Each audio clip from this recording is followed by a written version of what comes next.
Okay, great. So today's Lunch and Learn is all about landscaping, and not just landscaping, but Jersey-friendly yard landscaping. And Becky LeBoy from Ocean County Soil Conservation District, she's their education coordinator. And then Karen Walzer from the Barnegat Bay Partnership. She is their senior outreach coordinator there. They put together this amazing program and amazing website to learn how to landscape for a healthier, more sustainable Barnegat Bay. So with that being said, I will turn it over to Karen and Becky. Thanks for being here today. Thank you, Caitlin. So I'm going to kick off the already having a problem. Let me see. Oh, there you go. I think you can advance that way. Yep. Yeah, that's what I'm going to try to do. Whoops. Okay. Hi, everyone. So I'm Karen Walzer, as Caitlin said. I work for Barnegat Bay Partnership, which is the national estuary program for Barnegat Bay. And actually, New Jersey, for a small state, is very estuary rich. We actually have 3 national programs. Of course, Barnegat Bay, and then one for the Delaware Bay and one for New Jersey, New York Harbor Estuary. So we're really lucky in that respect because what the national estuary programs do is to bring together multiple partners within that particular watershed with the common goal of protecting water quality and ensuring that there's healthy habitat for all the wildlife that we enjoy. Let's see if it works now. Now it's working. Becky, introduce yourself. Hello, thank you, Karen. Hi, everyone. Thanks so much, Caitlin, for inviting us to present today. My name is Becky LeBoy, and I'm the Education Outreach Specialist with Ocean County Soil Conservation District. And that's a mouthful. You may be unfamiliar with the Soil Conservation District, and if so, I completely understand.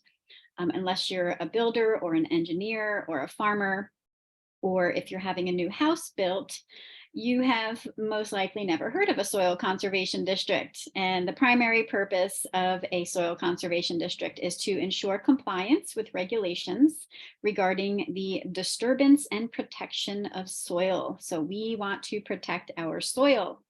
Soil is a non-renewable natural resource and arguably one that we cannot live without. And this was a tough lesson that we all learned in the 1930s during the Dust Bowl, when severe dust storms caused major agricultural damage to American prairie lands. And the storms were caused by severe drought, coupled with decades of extensive mismanaged farming practices that caused severe harm to the soil, which resulted in wind and water erosion and loss of our precious topsoil. The Ocean County Soil Conservation District originated in 1952, and we're one of 14 soil conservation districts in New Jersey that all work together to implement the New Jersey Soil Erosion and Sediment Control Act, which governs various aspects of new development and various agricultural industries. And the Ocean County Soil Conservation District is a subdivision of the New Jersey Department of Agriculture. However, it is locally governed and operates within the boundaries of Ocean County. The district also has an education program designed to heighten awareness about the importance of soil and its conservation, and to promote environmental stewardship of our natural lands. And I'm very fortunate to have the very rewarding role of education outreach specialist for the Ocean County Soil Conservation District. And on behalf of the district, I offer a variety of educational programs that bring awareness to the importance of natural resources, including soil and water, and plants and wildlife. And your role, for those of you who are joining us today, your role as a backyard gardener is a really important way for you to be an environmental steward as well. So just to mention before I continue that both the Ocean County Soil Conservation District and Jacques Cousteau National Estuarine Reserve are partners with the Barnegat Bay Partnership. So we're glad to have them as our partners. So why did we launch the Jersey Friendly Yards website? It really all relates back to things that are happening at home, as Becky mentioned, and stewardship really begins at home. The main source of water pollution in the Barnegat Bay and really throughout all the watersheds of New Jersey is something we call non-point or people pollution, because it's coming from all over the watershed, which is the land area that drains to a particular water body, in our case, Barnegat Bay. So most of the pollution that enters Barnegat Bay is actually coming from upland sources that is carried by stormwater. And this graphic shows you how that happens. You know, it's coming off these hard surfaces, even from lawns, which are in most cases pretty compacted. And that stormwater carries it down storm drains, which eventually empty into rivers and streams and get taken all the way down to Barnegat Bay.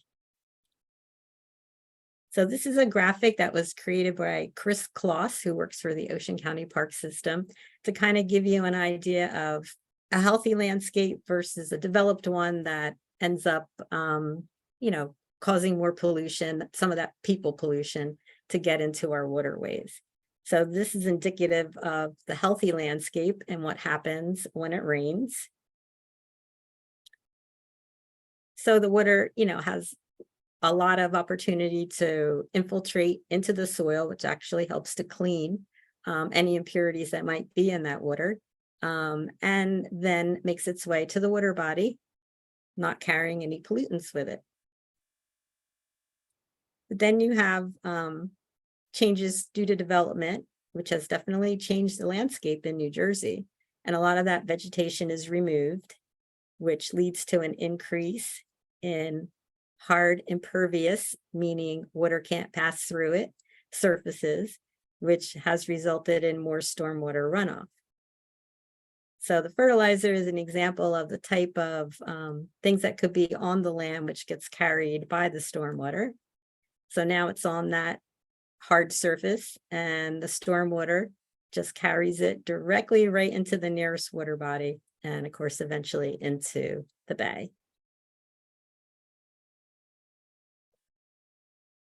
So the Barnegat Bay Partnership, our water quality is our main concern, and that is why we developed the Jersey Friendly Yards website. We received a grant from the DEP in 2013 to develop this website about how to landscape for a healthy environment, what people can do at home to kind of reduce that problem of the people pollution and make their yards healthier all around, from soil to what you plant there, and how you manage stormwater in your own yard. So it was actually launched in 2015, and the website does provide property owners throughout New Jersey, it's not just for the Barnegat Bay watershed, with tools and resources they can use to adopt more environmentally friendly practices in their own yards. Because bottom line, small changes in all our yards will make a huge difference for cleaner water and a healthier environment, both at home and more broadly in all of our communities in New Jersey. So the website is actually organized around 8 basic steps that people can take to make their yards healthier. So on each of these, for each of these steps, you'll find a web page full of information about what you can do to make your yard healthier. And it'll have links to other resources. So just really quickly, these are the 8 steps. Plan before you plant, start with healthy soil, water wisely, which is about water conservation and also managing stormwater in your yard. Fertilize less, because that's a source of non-point source pollution. Manage pests responsibly, reduce your lawn size, because lawns are very high maintenance and are a source of pollutants if they're heavily fertilized and sprayed with pesticides. Create wildlife habitat and reduce, reuse, and recycle materials in your yard. Those are the 8 basic steps, and we're going to run through these and give you some examples during our presentation today. So I want to mention right up front that in conjunction with the website, we've recently launched a Jersey Friendly Yards certification program, which is for the Barnegat Bay watershed. We have 3 programs running at the same time, one for residents, one for schools, and one for municipalities. So as residents, we welcome you to kind of join the network of people who are making their yards healthier, and check out the resident program. And what the program does is it actually recognizes efforts, on your part to capture that stormwater, reduce sources of pollution, and conserve wildlife, and follow all of those 8 steps. This is what it would look like if you went to the Jersey Yards website and went to the resident certification page. What you can do is take a checklist of actions. You would follow that list, check off the ones that you're already doing in your yard to make it healthier. And then, if you can't check some of them off, that's kind of giving you some ideas of other things you can do to make your yard more friendly to the environment and healthier for you and your family. So once you've checked off the list, if you've done 30 or more on this list, you're well on your way to getting certified. We just ask that you also send us 2 to 3 photos of the things you're doing in your yard, and that will complete the process. And then you're officially certified as a Jersey Friendly Yards resident of the Barnegat Bay watershed. So now we're going to run through some of the things that you can actually do in your yard, or as someone mentioned earlier, possibly you're working on something in the community project, like putting in pollinator gardens. So these are some of the things you can do. One of the best things you can do is think about your yard as a sponge and use those plantings of native plants to actually capture more stormwater, and at the same time provide habitat for wildlife. So these are 2 examples. The one on the left is a small rain garden that was installed to capture water coming down the downspout from the roof. And then on the right, someone has installed a rain garden, a little bit larger of a rain garden at the edge of their property along the roadway. And that's actually capturing the water flowing off the lawn. If you can imagine during a heavy rain, not all of that gets soaked in to turf grass. A lot of that ends up flowing towards the street, and this rain garden captures it. So why are we always saying native plants?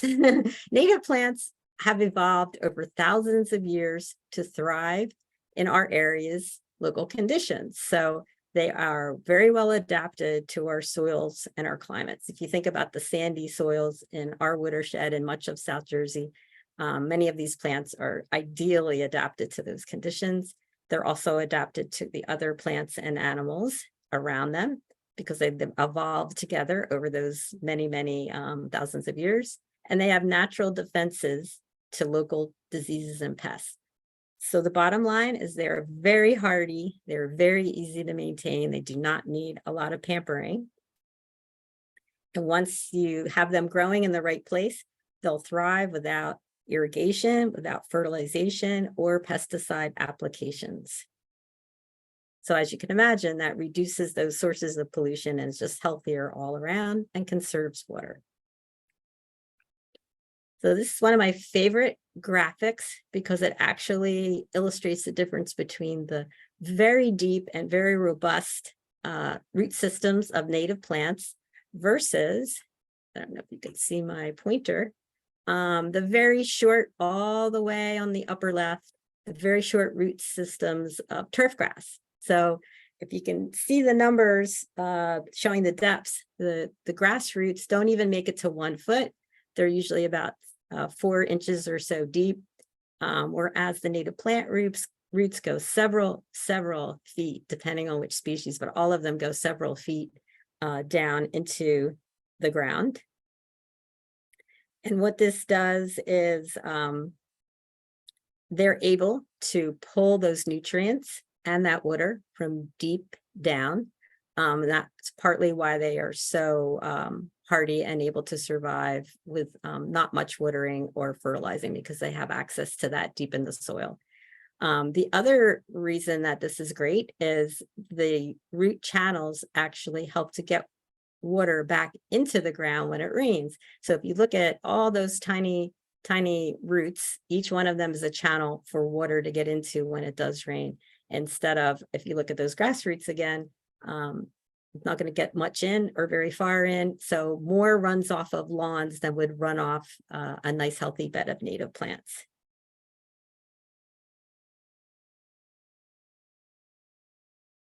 You also want to think of your yard as a haven for wildlife.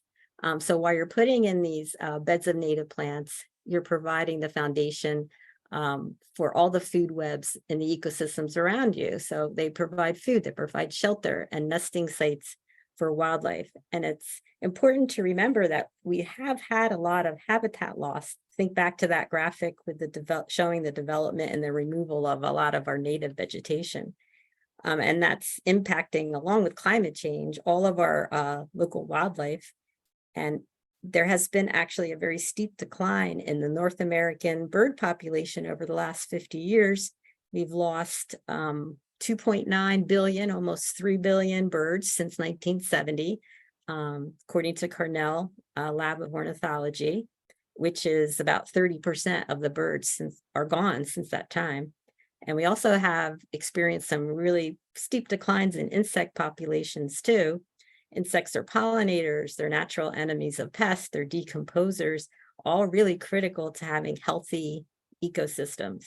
And we've lost more than 25% of our land-dwelling insects in the last 30 years. So interesting parallel, right? Insects have declined, and so have populations of birds.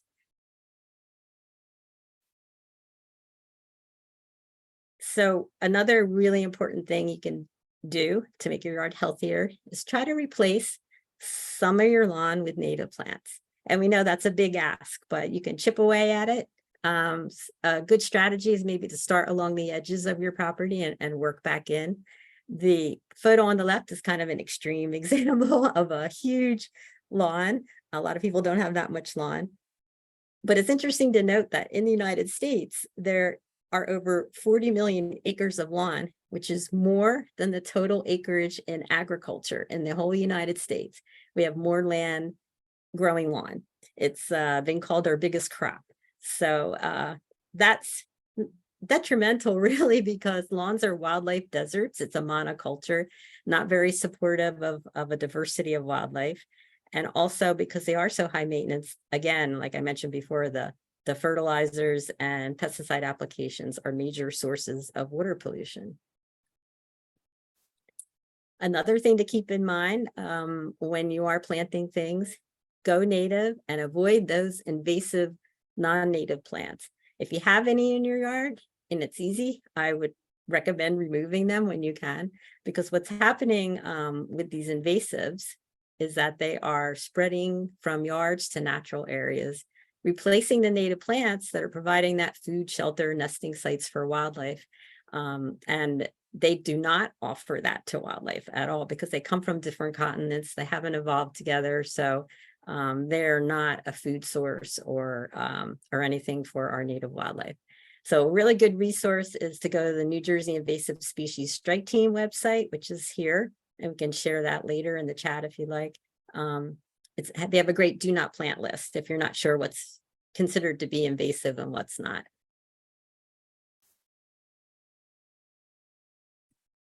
So on the Jersey Friendly Yards website, we have this great tool that we suggest that you try, use when you're trying to decide what native plants to add to your yard. It really is useful because it helps you to find the plants that are best suited to whatever conditions you have in your yard. And you'll see they're not all on this one slide, but the blue bars on the left are some of the choices, selections that you can make as you're using the database. Under plant type, you can pick yes for native plants only. Most of the plants in the database are native. We did put in a few non-native plants, such as annuals, to kind of broaden the choices for people who, sometimes aren't able always to source only native plants, but it is majority native.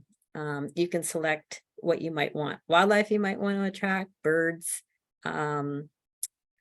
pollinators, hummingbird specifically, there's some choices you can make.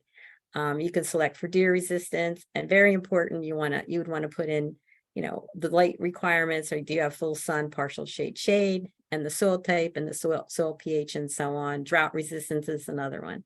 So you start out with a list of over 400, and each time you pick a filter, make a filter choice, it narrows down your list, and you could end up with a pretty short list of plants that meets all of your conditions.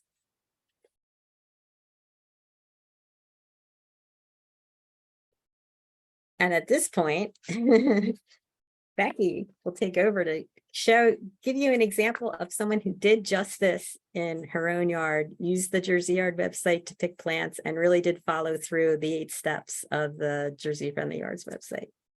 Great. Thank you, Karen. Karen, Becky, sorry, just real quick, there is a question in the chat. I just wanted to kind of run by you guys first. Is it okay to use natural organic fertilizer?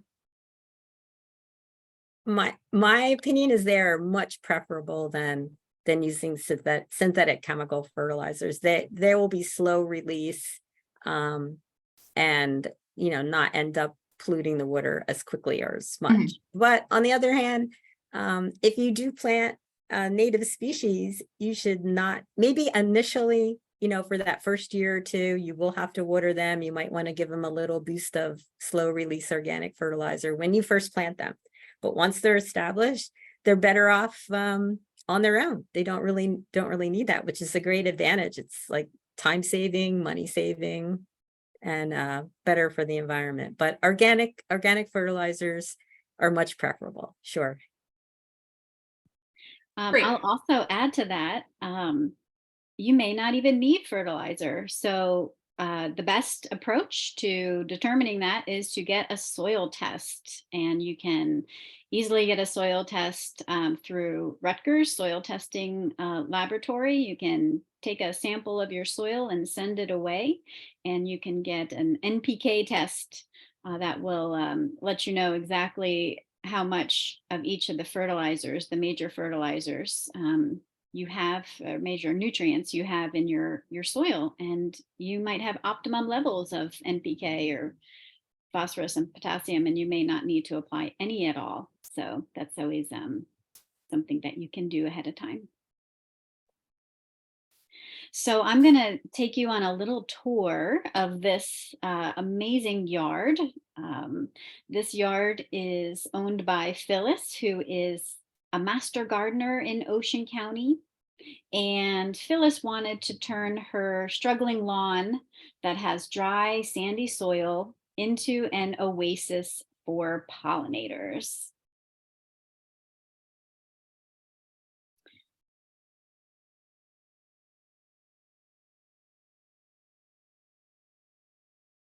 Sorry, I'm having trouble advancing again. I don't know why that happens. There we go. There we go. Excellent. So we're gonna see how Phyllis applied the 8 steps to a Jersey friendly yard that Karen introduced to you earlier. We're gonna see how she applied these 8 steps in her own yard. Before selecting her plants, Phyllis took time to plan. So step 1, plan before you plant. She noted that her front yard gets full sun, and Phyllis decided to add some plants to her pre-existing foundation plantings next to her house, which consist of flowering perennials. And she wanted to create a bed of native sun-loving plants right along the street there, including some perennials and some small shrubs. And she wanted to also leave a narrow walkway that starts at her driveway and crosses the front of her house and kind of winds around to the side of her house where there's a beautiful little stream below. It's a tributary of the Toms River. And she has a shady wooded backyard. And she wanted the pathway for easy access to her plants for maintenance purposes, but she also wanted to be able to bring small groups of people to her yard for tours.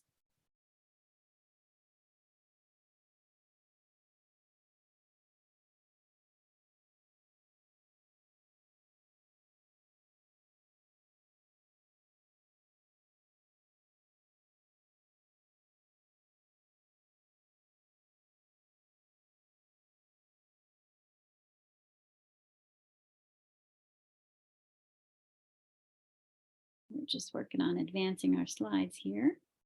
There you go.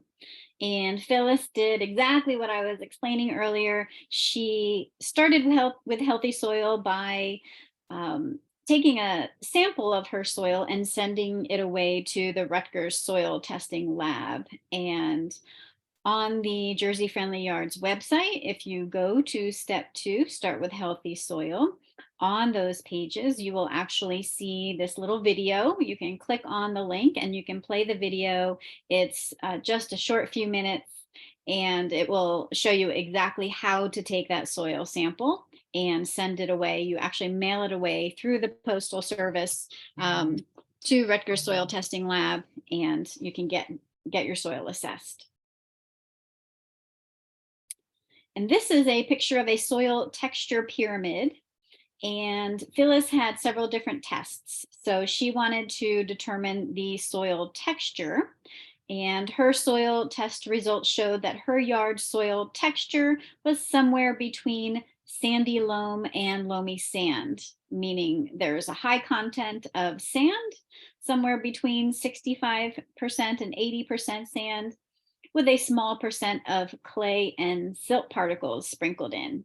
And that's not unusual to a South Jersey yard. So it's important to get your own soil tested to see what soil texture, what components of sand, silt, and clay you have in your yard, because different plants prefer different soil textures. And Phyllis's sandy soil results in what we call a well-drained soil, which does not hold on to water very well, and it can dry out pretty quickly. She also had her pH tested, and her pH was 6.87, which we consider very slightly acidic. And it's at the upper range of the optimum pH for many garden plants, as indicated by the green bar. So it's just above the green bar.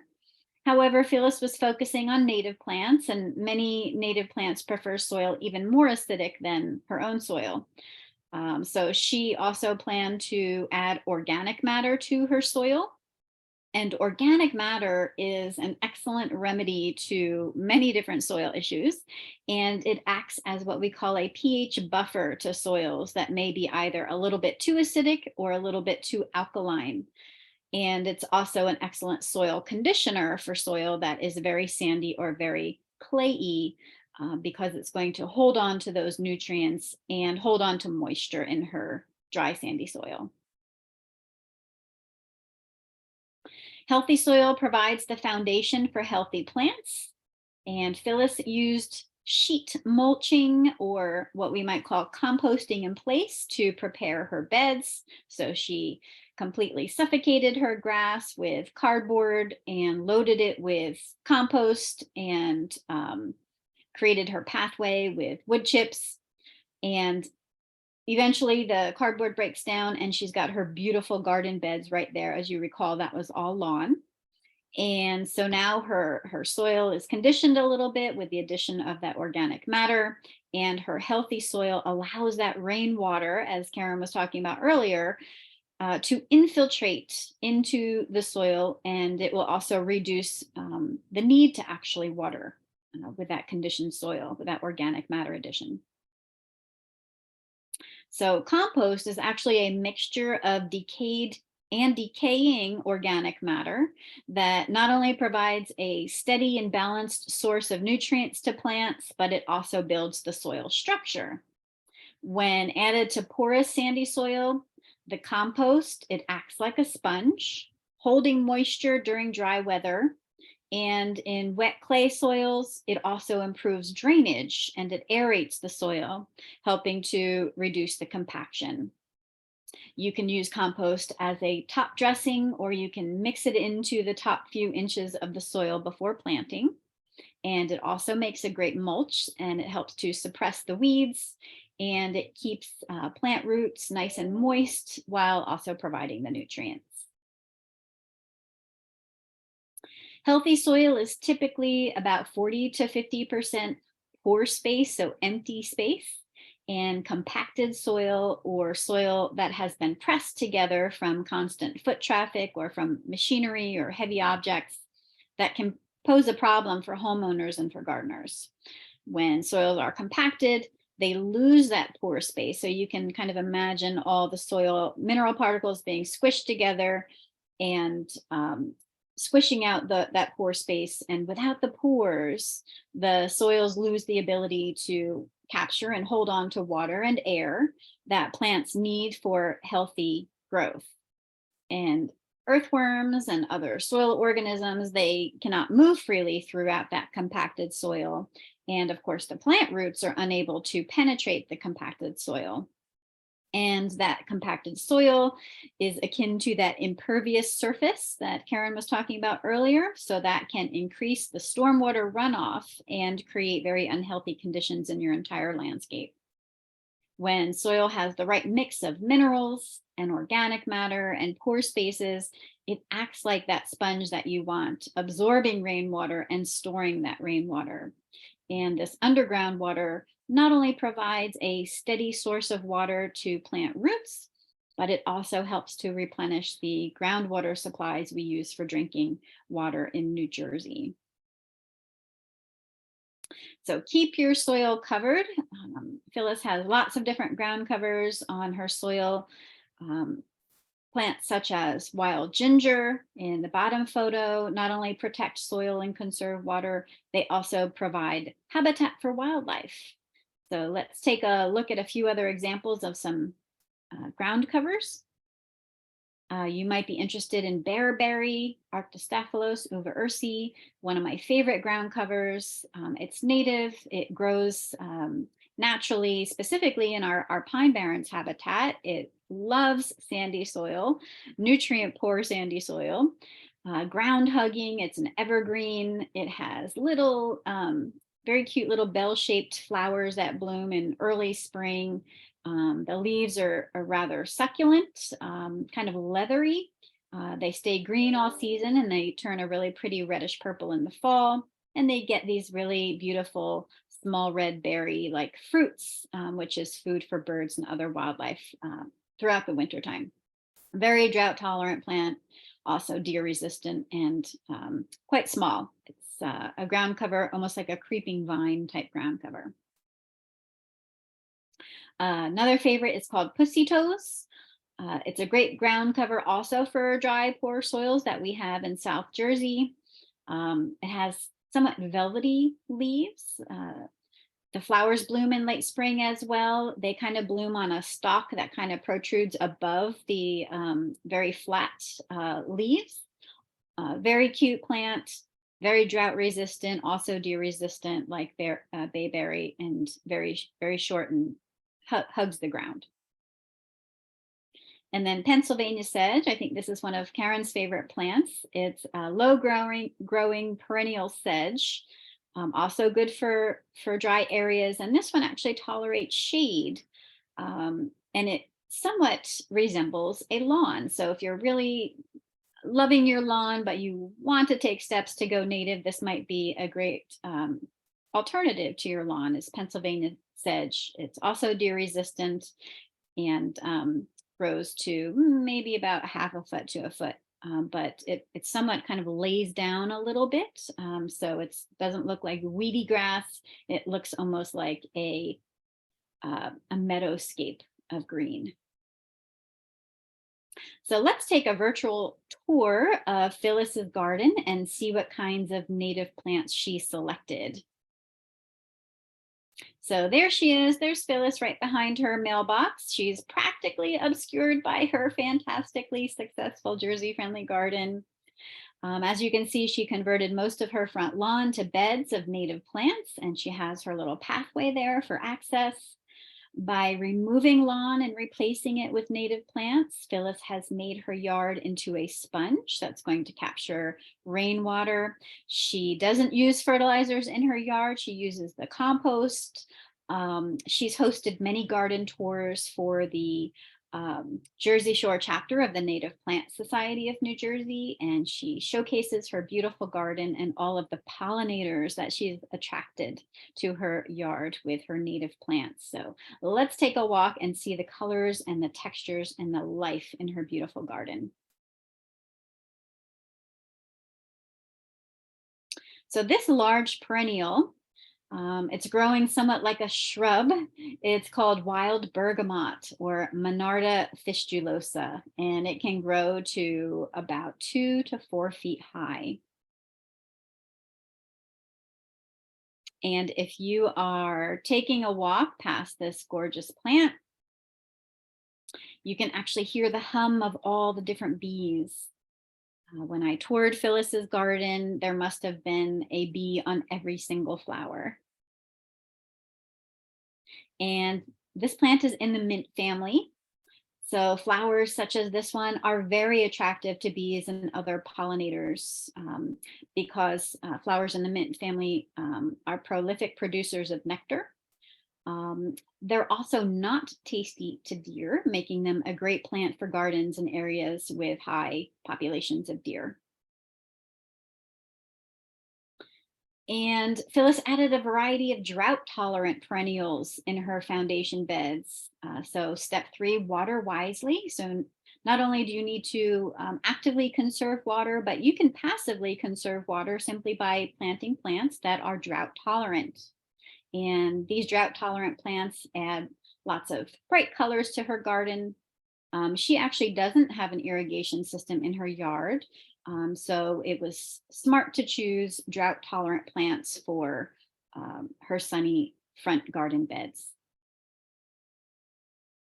Showy goldenrod is growing right there. That's a gorgeous native that blooms July through September and even later into the fall after many other goldenrods are finished blooming. They grow in dry, sandy soil. They also tolerate clay soils and grow in loamy soils. They have high drought tolerance. And as I mentioned, Phyllis makes a conscientious effort to select drought tolerant plants. As I mentioned, she has no irrigation system. So this is a great choice if you also have no irrigation system.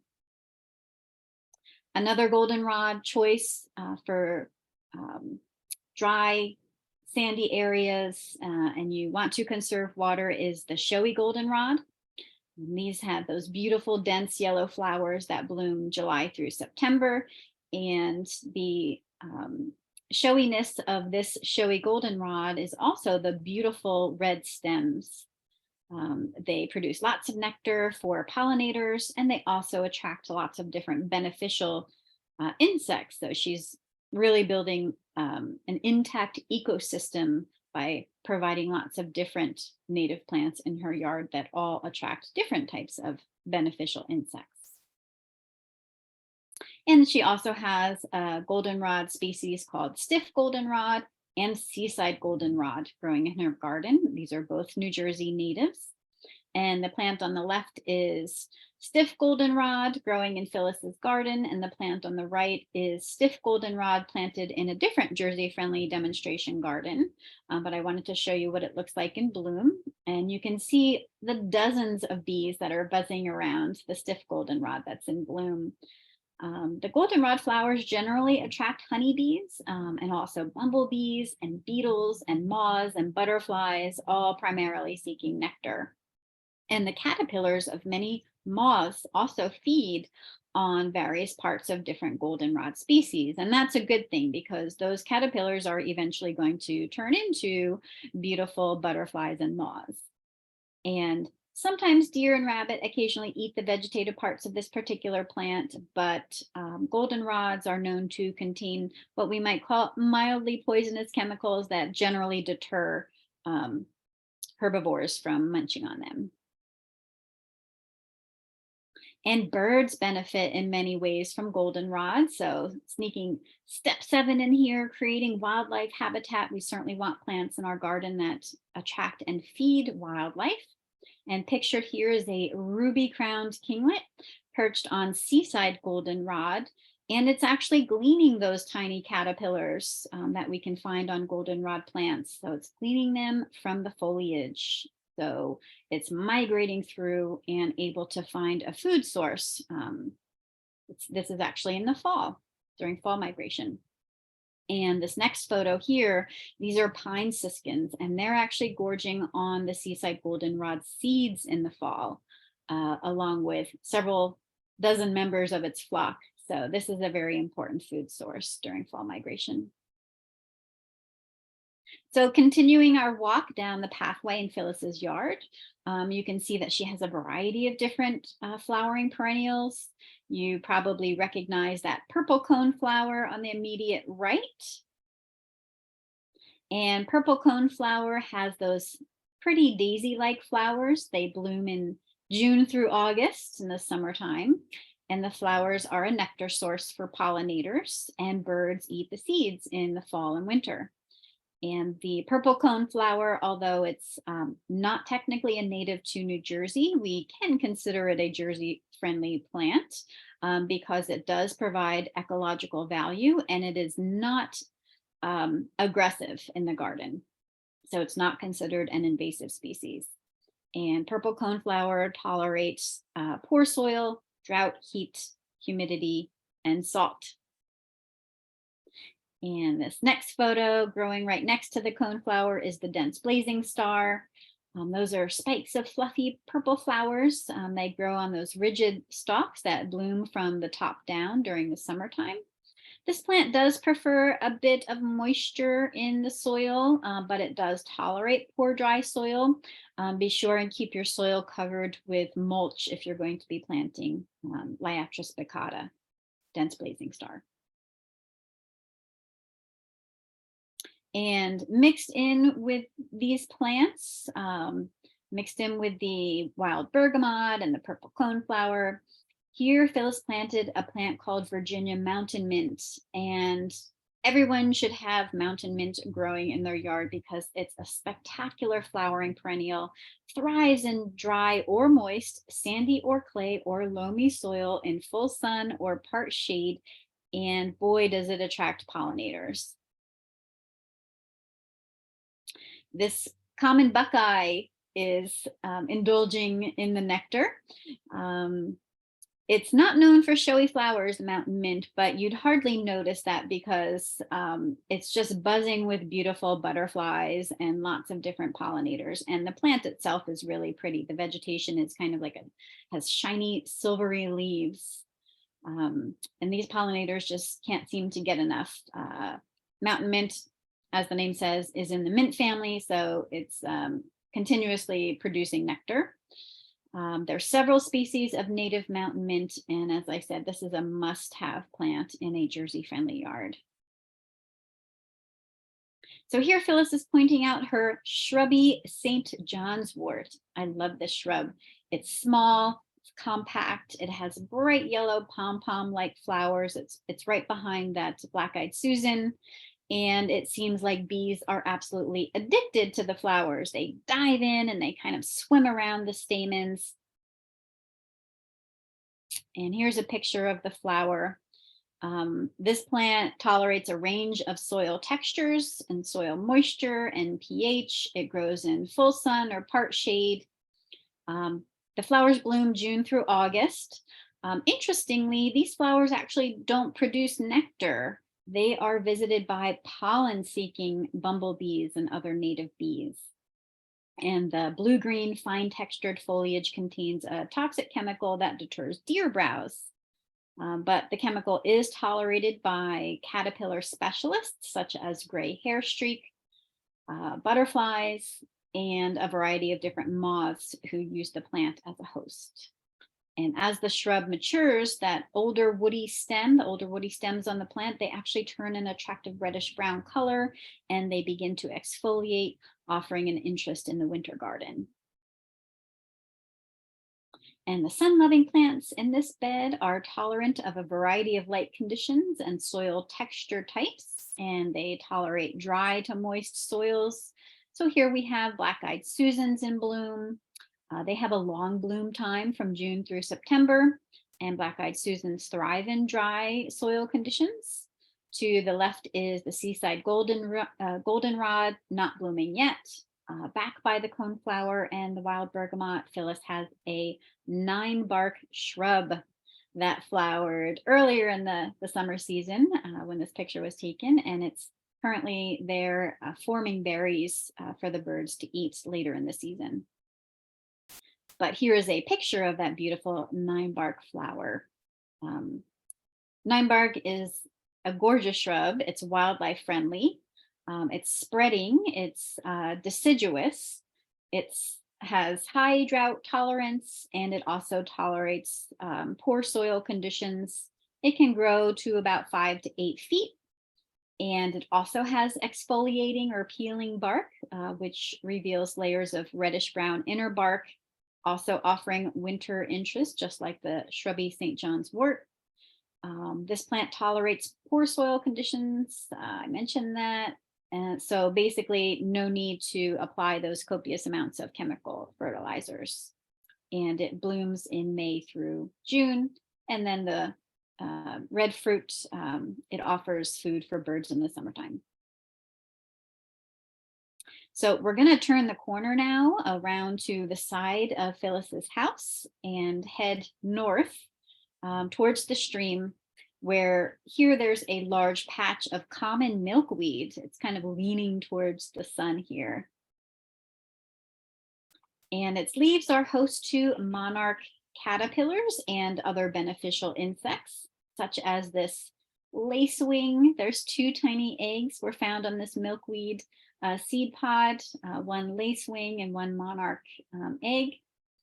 So native plants like this milkweed provide habitat for beneficial insects like these, which in turn help keep other populations of garden pests under control. Phyllis does not use any pesticide in her yard at all, which of course is not discriminatory. Pesticides will kill all of your insects, including your beautiful pollinators that you're trying to attract. And milkweed is an important food source, you may know, for the monarch butterfly caterpillar. These caterpillars are called specialists, meaning they eat maybe 1 or just a small handful of food. The caterpillars for monarch butterflies have co-evolved with this toxic family of plants, and they can eat nothing else. So without a source of milkweed for the caterpillars, the monarch butterflies would cease to exist. And Phyllis planted 4 different kinds of milkweed in her yard, which all support monarch caterpillars, as well as adult butterflies and other pollinators.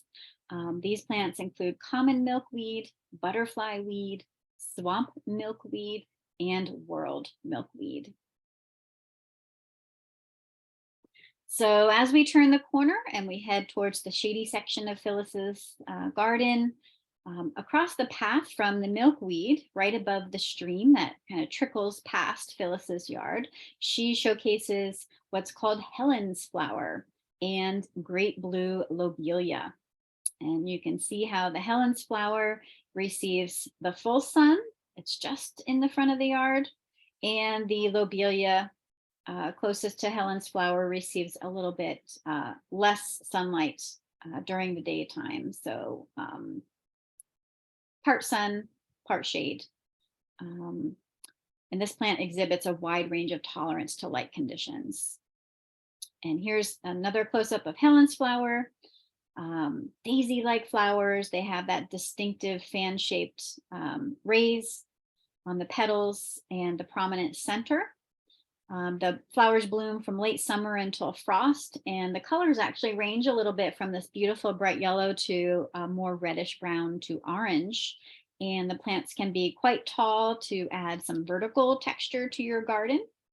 They may need to be staked, or you can actually cut the plants back in early June for bushier growth with more blooms that's not as tall. And here's the Helen's flower attracting a native bee. Very pretty. And here's the great blue lobelia. Its native habitat typically includes swamps and moist low areas, but it does tolerate some drought. So it's best planted in a partly shady area and keep your soil covered to lock in that moisture. Its blue color is just absolutely stunning. I love it. You can use great blue lobelia in the back of your borders to add some depth to your garden. You can plant it in rain gardens and wildlife gardens and woodland gardens. And tucked within Phyllis's plants, step 8 is reduce, reuse, recycle. And Phyllis very cleverly added some recycled garden decor, which is a broken pot and plates filled with some marbles. She added some water, and it's an instant watering trough for thirsty insects. And she rescued these items from the side of the road on trash day on their way to the landfill. Phyllis is very clever and very creative with reusing materials in her garden for both form and function and beauty.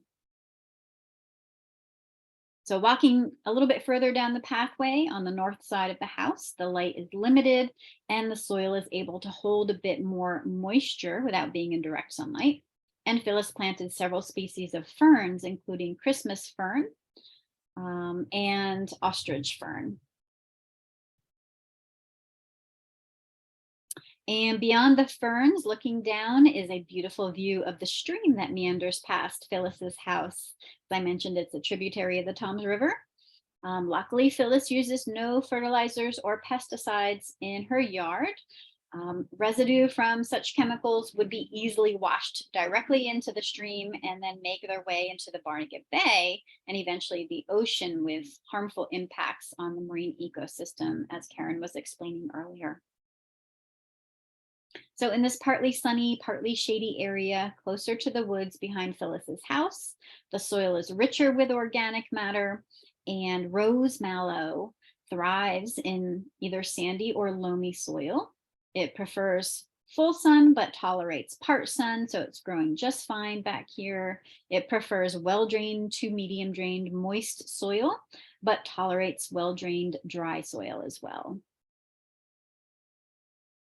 And then here's some wild ginger that I had introduced earlier. It grows really well in Phyllis's shady woodland, and the fallen leaves back there provide a natural mulch that keeps the soil moist, just the way that wild ginger likes it.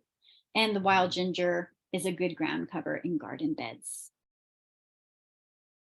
And in the woodland area behind Phyllis's house, summer sweet is growing in that shady area. It's a shade-loving plant, very fragrant. It's a shrub. It likes dappled woodlands with moist, well-drained soil. And it's a nectar plant for butterflies, including this spice bush swallowtail. Very pretty. Summer sweet can tolerate part shade and nearly full shade. And here's the beautiful flower. It's also very attractive to other beneficial insects, such as these soldier beetles. And another common name of sweet pepper bush, named for the dried fruit capsules resembling peppercorns. Appropriate name, I think. The birds benefit from these seeds in the winter. And here's an American goldfinch having a meal of sweet pepper bush seeds. And Phyllis found all of these plants by using the searchable plant database on the jerseyyards.org website, as Karen introduced earlier.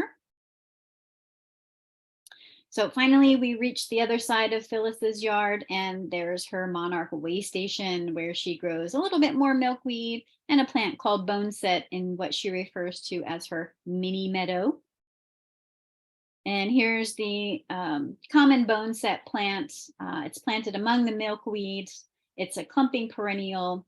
It has small white flowers that bloom from July through September, and butterflies such as this common buckeye value the nectar as a food source.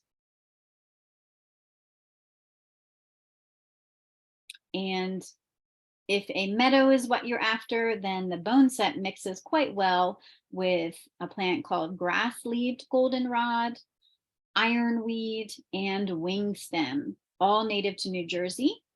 They are all a little bit weedy, so it's best to plant them in a large area or in an area that you want to create a wild meadow. Once established, they do not need watering or fertilizers or really much care at all. So in conclusion, when you're planning your Jersey-friendly garden, think carefully about the many conditions to which you are subjecting your plants, including the soil, the water, or what we might call soil moisture, and the light conditions. Be sure to get your soil tested to determine the nutrients and the pH, and watch the light patterns change across the sun, across the sky, to see how the sun crosses your lawn and your yard so that you are sure to plant the right plant in the right place.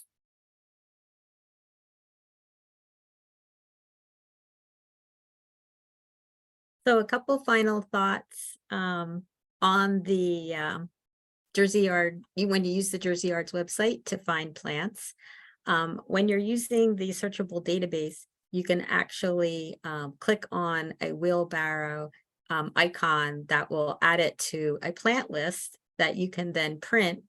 And this is an example of what it would look like. It has a small photo of the plant, so you can remember what it looks like. It's got the scientific name and the common name of the plant, and the first sentence or so of the description to remind you why you chose that plant. And then you can take this list to your local nursery if they carry native plants. You can find a list on the website. There's a page where to buy native plants by county of native plant nurseries. Also, there are several retail nurseries that you can order online and they'll ship the plants to you. So use all these resources on the website to help you find your plants and then where to buy them and all of that. There it is, lost it again. All right, so just a quick recap. If you are interested in this and you are working to make your yard more environmentally friendly, go to the resident certification page and take that checklist and see if you can become a certified Jersey Friendly Yards resident of the Barnegat Bay watershed. We would love to have you join us. And on behalf of both Becky and I want to thank you for joining us today. And you have any questions of both of our emails, they're up there. And there's the links to the website and the certification program. And we're happy to answer any questions. Yay, excellent. Thank you both, Karen and Becky. That was super informative. And I love hearing this presentation because it always gets me thinking about my own garden and my yard and what I can do with it. So I always get really excited. And I think people in the presentation here today, our participants are also excited too. There are a good bunch of questions in the chat. So I'm going to start I'm going to scroll up a little bit and ask about lawn grasses. So we have two that refer to lawns. One, do you mow Pennsylvania sedge, that grassy stuff? Or and then the other question is, what would be a substitute for lawn grasses that can withstand heavy foot traffic? So I'll answer about the sedge, and maybe Becky, you can spitball some ideas of other ground covers that they might be able to use. For the sedge, it's considered a no-mow alternative, but you can mow it once or twice a year. You wouldn't want to mow it weekly like regular turf grass. I don't think that would be good for it, but you can mow it once or twice to give it a little groom, maybe, definitely at the end of the season if you want to do that.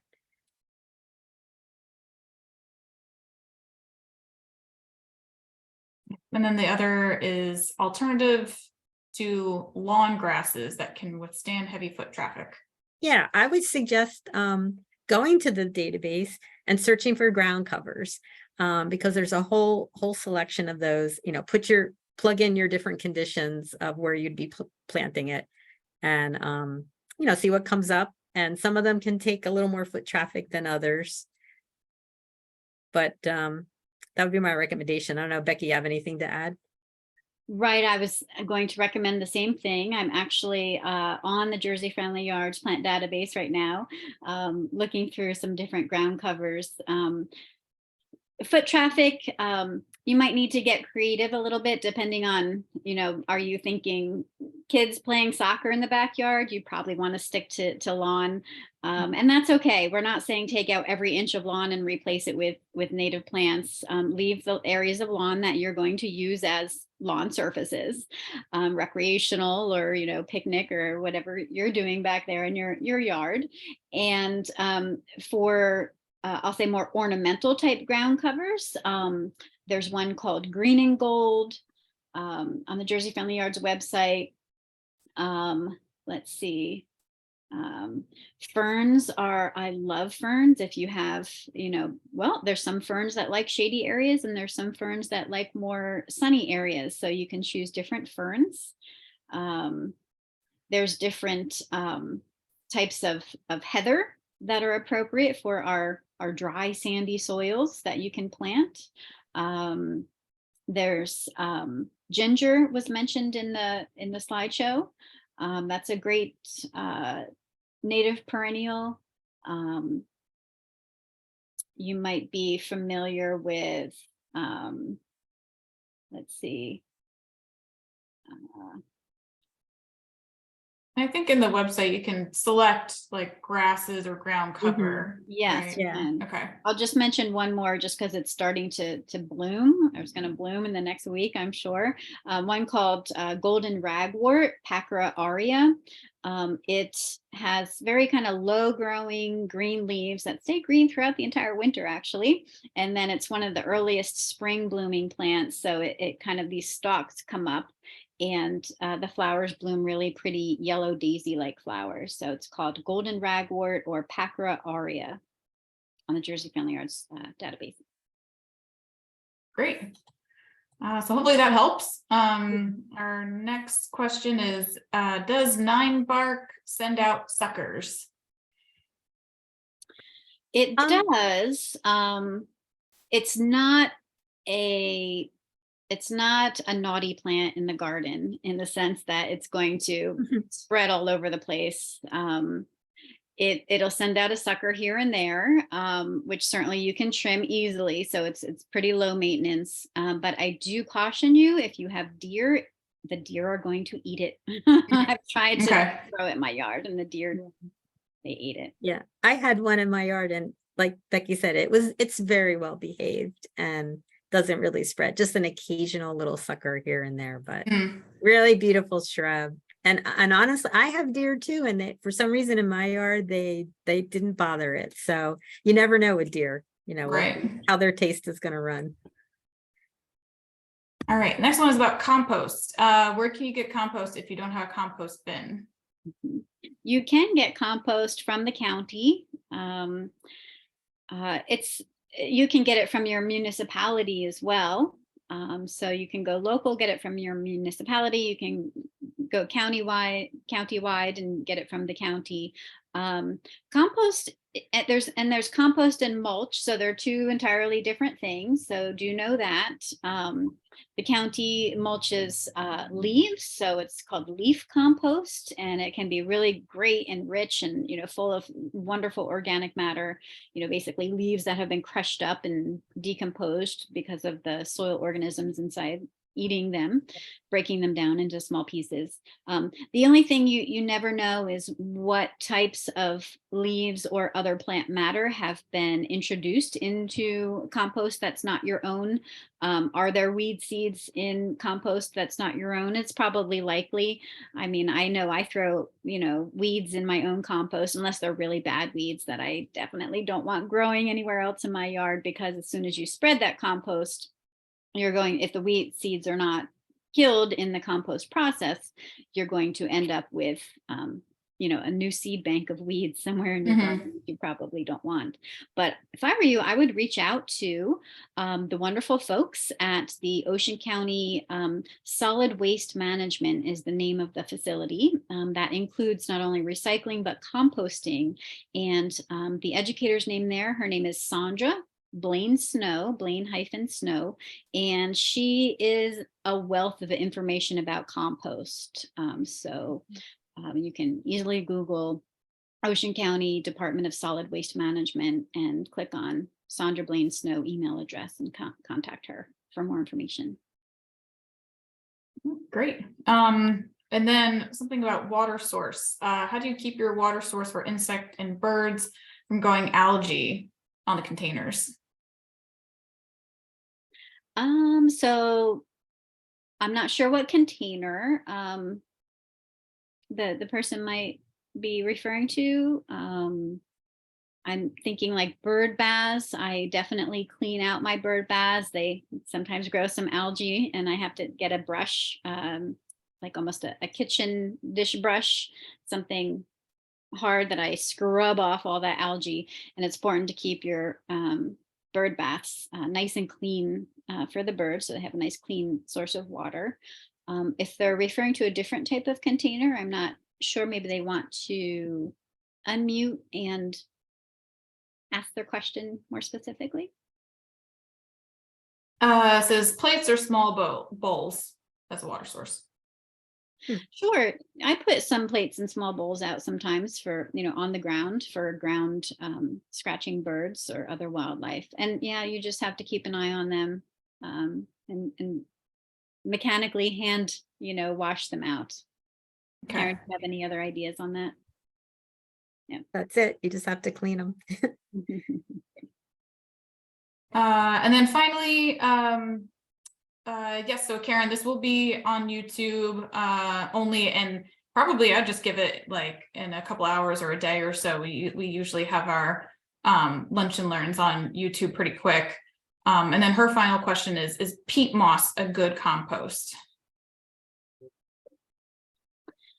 Is peat moss a good compost? I would say moss is an excellent ground cover.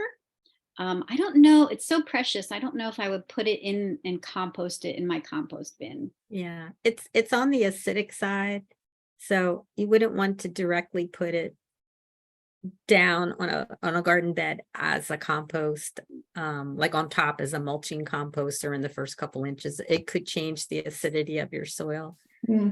Okay. Yeah.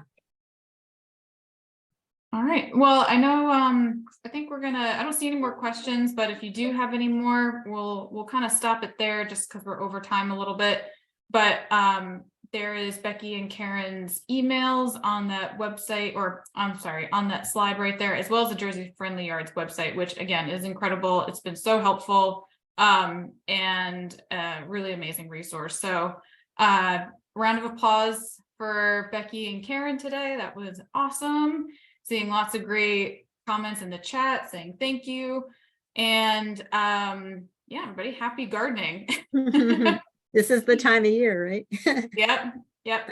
Thank you for having us, Caitlin, and thanks for everyone for attending. And if you do have any further questions, don't hesitate to email one of us. Yes, thank you very much. Enjoy the Perfect. spring.